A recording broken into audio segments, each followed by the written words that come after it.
FIR होती क्या है और एफआईआर का प्रिस्क्राइब्ड मैनर, इसको रजिस्ट्रेशन से मुतल्लिक क्या प्रोसीजर है और इससे मुतल्लिक कौन कौन से लॉज हैं और क्या पुलिस प्रोसीजर अडॉप्ट करती है, और अगर पुलिस एफआईआर दर्ज ना करे तो उसके लिए आपके पास क्या क्या रेमेडीज़ मौजूद हैं।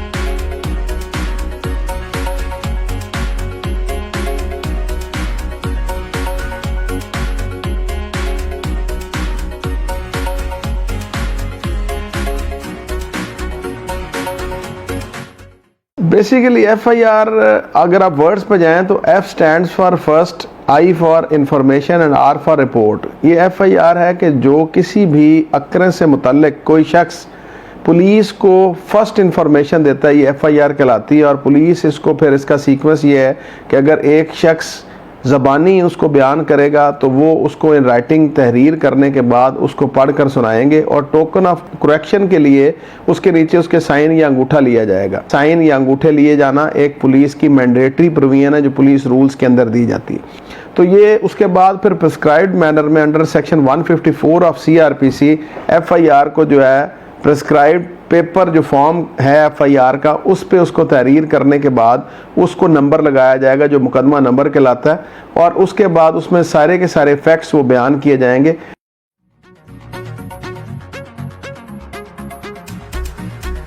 पुलिस को या लॉ को सेट इनटू मोशन करने के लिए जो फर्स्ट इंस्टांस में जो काम किया जाता है वो इंफॉर्मेशन फॉरवर्ड की जाती है। सेक्शन 44 ऑफ सीआरपीसी के अंदर ये मैंडेटरी है कि अगर किसी शख्स को किसी जुर्म के बारे में कोई इतला हो तो वो पुलिस को देने का पाबंद है और वो पुलिस को इन्फॉर्मेशन फॉरवर्ड करेगा और उसके बाद पुलिस अपना प्रोसीडिंग्स करने के लिए उस जुर्म में जो शामिल लोग हैं उनको गिरफ्तार करने के लिए, जो माल मसरूका जो चोरी किया गया या जो वारदात में जो असला बरामद करना है उस प्रोसेस को चलाने के लिए जिसको हम इन्वेस्टिगेशन कहते हैं, सबसे पहले जो काम किया जाएगा वो एफआईआर का इंदराज है।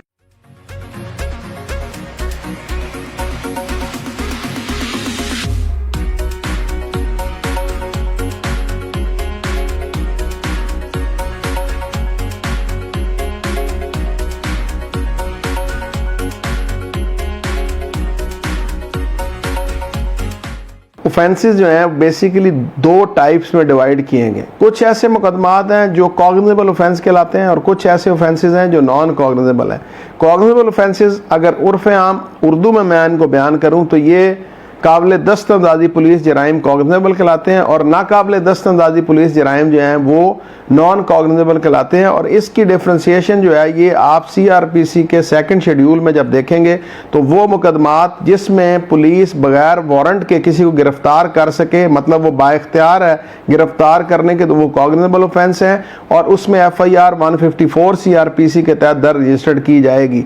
और ऐसे मुकदमात जिसमें पुलिस को किसी भी मुलजिम को गिरफ्तार करने के लिए वारंट की जरूरत हो और उसको मैजिस्ट्रेट साहब से, कंसर्न्ड इलाका मैजिस्ट्रेट से वारंट लेना दरकार हो, वो नाकाबिल दस्तअंदाज़ी पुलिस जराइम कहलाएंगे, नॉन कॉग्निजेबल ऑफेंस हैं और उसमें एफआईआर दर्ज नहीं की जाएगी। उसका प्रिस्क्राइब्ड मैनर में जो कोडिफाइड लॉ प्रोवाइड किया गया वो अंडर सेक्शन 155 सीआरपीसी प्रोवाइड किया गया और उसमें पुलिस इंफॉर्मेशन उसी तरह लिखने के बाद बीइंग नॉन कॉग्निजेबल वो कंसर्न्ड इलाका मैजिस्ट्रेट को कलंदरा भिजवाना कहलाता है। वो भिजवा देंगे और कंप्लेनेंट को ये कहा जाएगा कि आप कंसर्न कोर्ट से रुजू करें। उसके बाद कोर्ट पुलिस को कह सकती है कि गिरफ्तार करें या अगर वारंट जारी करेंगे तो फिर पुलिस उसमें अपनी काबिल दस्तअंदाज़ी कार्रवाई जो है वो शुरू कर देंगे।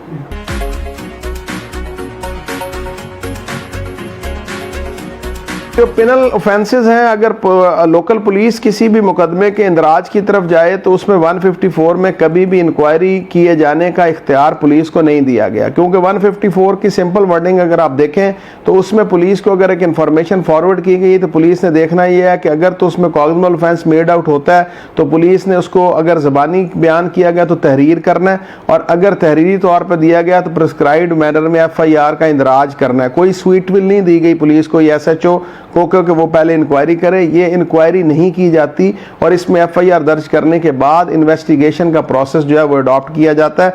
लेकिन कुछ हमारे यहाँ पर ऐसे लोकल और स्पेशल लॉज हैं, जैसे आपके एंटी करप्शन के जो रूल्स हैं उसमें एफआईआर दर्ज करने से पहले मैंडेटरी प्रोविजन दी गई है इंक्वायरी की। उसमें एंटी करप्शन डिपार्टमेंट पहले इंक्वायरी करता है और अगर इंक्वायरी में सब्सटेंस हो तो फिर वो एफआईआर दर्ज करते हैं और फिर इन्वेस्टिगेशन होती है। इसी तरह अगर आप फेडरल इन्वेस्टिगेटिंग एजेंसी के रूल्स देखें तो उसमें भी इंक्वायरी मैंडेटरी प्रोविजन दी गई है कि पहले फेडरल इन्वेस्टिगेटिंग एजेंसी इन्वेस्टिगेट करने से पहले इंक्वायरी करती है और अगर इंक्वायरी में सब्सटेंस और मटेरियल उनके सामने आए तो फिर वो एफआईआर दर्ज करते हैं और उसके बाद इन्वेस्टिगेशन का प्रोसेस अडॉप्ट किया जाता है।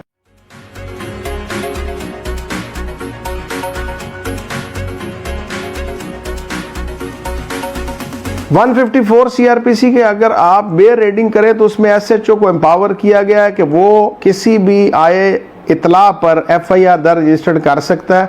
लेकिन सबसे पहली बात यह है कि एसएचओ को सिर्फ और सिर्फ देखना यह है कि क्या इसमें कोई काबिल दस्तंदाजी जराइम बनते हैं कि जिनकी एफआईआर काटी जा सके। तो ये एसएचओ को दरख्वास्त, लेकिन अभी जो नया लॉ इन्होंने पुलिस रूल्स के बाद पुलिस ऑर्डर को जो हमारे इस मुल्क में इम्प्लीमेंट किया उसके बाद फ्रंट डेस्क बना दिए गए हैं जहाँ पे पुलिस को मॉनिटर करने के लिए एजेंसीज के लोगों को बिठाया गया जो पुलिस डिपार्टमेंट से ही हैं, जो हर कंप्लेंट को एक कॉपी नंबर लगाते हैं जिस पे एफआईआर के लिए एप्लीकेशन फॉरवर्ड की जाती है ताकि एसएचओ की सारी कार्रवाई जो है उस पर एक चेक रखा जा सके और उसको डायरेक्टली मॉनिटर करते हैं। जैसे लाहौर में सीसीपी ऑफिस उसको मॉनिटर करता है कि कितनी एप्लीकेशंस आई थी कार्रवाई के लिए और एसएचओ ने कितनी एफआईआर काटी हैं और अगर एफआईआर उसने नहीं काटी तो उसकी क्या रीजंस हैं। तो ये एक पूरा का पूरा नया सिस्टम जो चलाया गया है।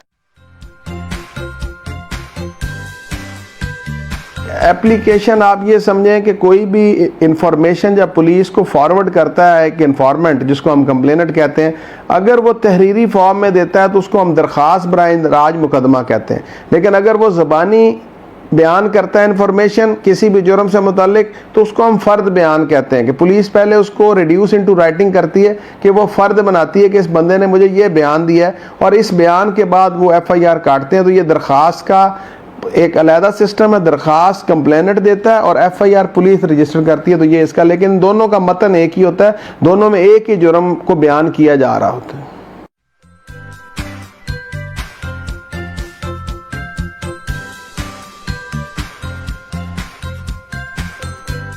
There are two fold remedies. First ये है कि अगर एसएचओ आपकी कॉग्निजेबल ऑफेंस मेड आउट होता और एसएचओ एफआईआर दर्ज नहीं कर रहा, जिसकी कोई वजूहात हो सकती हैं, जैसे पॉलिटिकल इन्फ्लुएंस हो सकता है, जैसे पुलिस का मुल्ज़मान पार्टी के साथ इन लीग होना हो सकता है, जैसे पुलिस का एक रवायती जो स्लो मूविंग सिस्टम है वो आड़े आ सकता है। तो इसमें बेसिकली 2002 से सीआरपीसी को अमेंड करके जस्टिस ऑफ पीस साहबान को इंडक्ट किया गया था और उन्हें एम्पावर किया गया था कि अगर 22 से 22B की पिटीशन आए कि ये एसएचओ हमारा कॉग्निजेबल ऑफेंस होने के बावजूद एफआईआर दर्ज नहीं कर रहा, तो ये एक रेमेडी थी जो रिट जुरिसडिक्शन से कंकरेंटली निकालकर सेशंस लेवल पर दी गई कि एक आम आदमी को एफआईआर के इंदराज के प्रॉब्लम्स का हल किया जा सके। तो वो जस्टिस ऑफ पीस 22 से 22B की पिटीशन में एसएचओ को नोटिस करते हैं और देखने के बाद कि बेयर रीडिंग कंटेंट से कॉग्निजेबल ऑफेंस मेड आउट हो रहा है तो उस पर फिर बहुत सी जजमेंट्स आई। जैसे अगर आप मैं यहाँ पे लिखूँ तो Khizar Hayat case PLD 2005 Lahore 470, this was full bench judgment. इस जजमेंट में सारा का सारा इंटरप्रिटेशन की गई। इसी तरह फिर सुप्रीम एपेक्स अगर सुप्रीम कोर्ट ने PLD 2007 सुप्रीम कोर्ट 539 इसमें भी इसकी इंटरप्रिटेशन की। इसी तरह भी जजमेंट आई 2017 सुप्रीम कोर्ट 581 जिसके अंदर सारा का सारा ये प्रोसीजर जो है इसकी इंटरप्रिटेशन की गई जस्टिस ऑफ पीस की।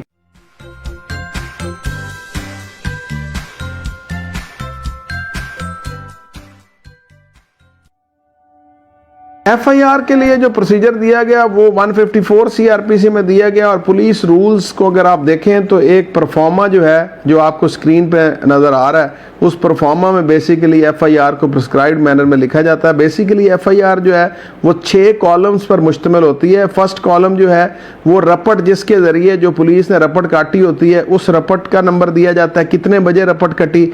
सेकंड जो होता है कि जिस शख्स ने कंप्लेंट की है, जिसने वकूआ से मुतल्लिक इन्फॉर्मेशन दी है, जिसको हम कंप्लेनेंट कहते हैं, उसकी तफसील दी जाती है। थर्ड कॉलम ये होता है कि जिन जराइम के तहत मुकदमा दर्ज किया जा रहा है उन जराइम को, और कत्ल हुआ है, चोरी हुई है, क्या किस नौयत का जुर्म है उसको मेंशन किया जाता है। फिर फोर्थ कॉलम ये है कि जाए वकूआ थाने से कितने फासले पे है, जुरिस्डिक्शन के हवाले को कवर किया जाता है। फिफ्थ ये है कि तफ्तीश करने में और FIR दर्ज करने में अगर कोई ताखीर हुई है तो उसकी रीज़न जो है वो मेंशन की जाएगी। सिक्स्थ ये है कि थाने से आला अफसरान को इस मुकदमा के इंदराज से मुतल्लिक जो स्पेशल रिपोर्ट भिजवाएगी वो कब भिजवाएगी। तो ये कॉलम्स को डिफाइन करने के बाद फिर मुख्तलिफ हालात नीचे मेंशन किए जाते हैं कि जो इन्फॉर्मेशन पुलिस को फॉरवर्ड की गई है वो सारी की सारी लिखी जाती है। और उसके बाद फिर एक कॉलम इसमें पुलिस प्रोसीडिंग्स का, जिसे हम कार्रवाई पुलिस कहते हैं। जो मैंने आपको बताया कि 15 की अगर आप कॉल करते हैं, पुलिस अगर आपको आके रिस्पॉन्ड करती है तो आपने तहरीरी दरख्वास्त दी है तो वो पुलिस कार्रवाई में लिखेंगे कि तहरीरी दरख्वास्त है। अगर आपने बयान दिया था तो वो फर्दर बयान की कार्रवाई लिख के जो थाने जिस कांस्टेबल के हाथ भिजवाया गया वो सारा लिखने के बाद फिर नीचे कार्रवाई है कि जिस शख्स ने FIR दर्ज की है वो अपनी प्रोसीडिंग लिखता है कि मुझे ये तहरीर इस्तिगासा आई थी, मैंने ये क्योंकि काबिल दस्तअंदाजी पुलिस जुर्म बनता है तो मैंने ये FIR दर्ज की है और अब बराए इन्वेस्टिगेशन में कॉपी इंचार्ज इन्वेस्टिगेशन को भिजवा रहा हूँ कि वो इस मुकदमा की तफ्तीश करें।